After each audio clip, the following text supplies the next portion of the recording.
पापा अरे तू यहाँ क्यों आई है मेरे काम वाली जगह पर? अगर साहब ने देख लिया तो गुस्सा हो जाएंगे। अरे पापा मैं कलेक्टर बन गई हूँ। क्या बेटा, तू सच बोल रही है? मेरी बेटी कलेक्टर बन गई है? हाँ पापा, ये देखो ज्वाइनिंग लेटर। अरे बेटा तू एक काम कर, अभी तू घर जा, मैं शाम को जल्दी आ जाऊंगा, फिर सीधा मंदिर चलेंगे वहां से, ठीक है बेटा? अरे पापा बाद में क्यों, आप अभी चलो ना, अभी चलते हैं मंदिर हम। अरे नहीं बेटा, अभी घर का सारा काम पड़ा हुआ है। अगर मैं ऐसे छुट्टी मांगूंगा ना बेटा, हो सकता है साहब गुस्सा हो जाए और मुझे काम से ना निकाल दे। अरे बेटा तू चिंता ना कर, मैं जल्दी जल्दी काम खत्म करके घर पे आता हूँ। हाँ तो निकालते हैं तो निकालने दो, और वैसे भी अब मैं आपको काम नहीं करने दूंगी। आप खुद बताओ, एक कलेक्टर का बाप ऐसे किसी घर में काम करता हुआ अच्छा लगता है? मैं कोई काम वाम नहीं करने दूंगी अब आपको। और आपने सोच भी कैसे लिया कि मैं कलेक्टर बनने के बाद आपको ऐसे किसी घर में काम करने दूंगी? मैं बिल्कुल काम नहीं करने दूंगी, अब चलो मेरे साथ घर। अरे बेटा तू चुप कर, तुझे पता नहीं है तू इसी काम से कलेक्टर बनी है। जब तेरी पढ़ाई पूरी होनी थी ना, तो साहब ने मुझे 50,000 रुपए दिए थे। अब उनका कर्जा भी तो उतारना है बेटा। अगर मैं ऐसे काम छोड़कर चला गया तो वो तो यही समझेंगे मैं पैसे लेकर भाग गया। हाँ तो पापा मैंने कब बोला कि हम उनके पैसे लेके भाग जाएंगे? अब मेरी अच्छी खासी नौकरी लग गई है, मैं जैसे मेरी पहली सैलरी आएगी इनके पैसे लौटा दूंगी।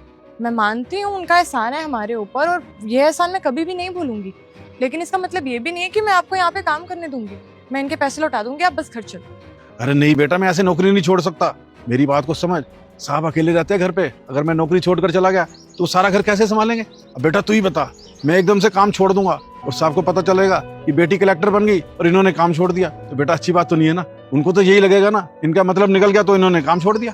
अरे बेटा साहब को तो यही लगेगा ना, हम लोग कितने मतलब भी हैं। जब उनसे काम पड़ा तो हमने उनसे पैसे ले लिए, जब काम निकल गया तो नौकरी छोड़ दी। बेटा ये तो गलत है ना। पापा गलत तो ये भी है ना कि मेरे कामयाब होने के बाद आप यहाँ पे ऐसे झाड़ू पोछे का काम करें। पापा मैंने देखा है आपको, माँ के जाने के बाद आप बहुत मेहनत करते थे, दिन रात ड्यूटी करते थे, और ड्यूटी खत्म करने के बाद रात को आकर हमारे लिए खाना भी बनाते थे और फिर हमें सुलाते भी थे।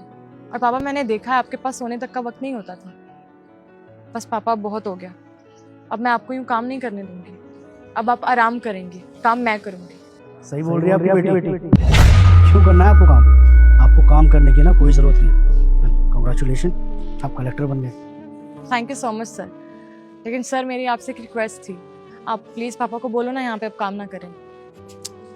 अब सर मैं मानती हूँ आपने बुरे वक्त में हमारी मदद की, और उसके लिए मैं आपका शुक्रिया भी करती हूँ, लेकिन अब जब मेरी अच्छी नौकरी लग गई है तो मैं नहीं चाहती कि मेरे पापा ऐसे किसी के घर में झाड़ू पोछे का काम करें। मैंने पूरी ज़िंदगी ने मेहनत करते हुए देखा है, अब मेरी बारी है इनके लिए कुछ करने की। सर मुझे पता है हमें आपके पैसे देने हैं, और मेरी पहली सैलरी आते ही मैं आपके पैसे लौटा दूंगी। जा बेटा, मैं संकट मोचन हनुमान हूँ, मैं तेरे सभी संकट दूर कर दूंगा। तू इस वीडियो को लाइक करके चैनल को सब्सक्राइब कर ले और कमेंट में जय श्री राम लिख दे।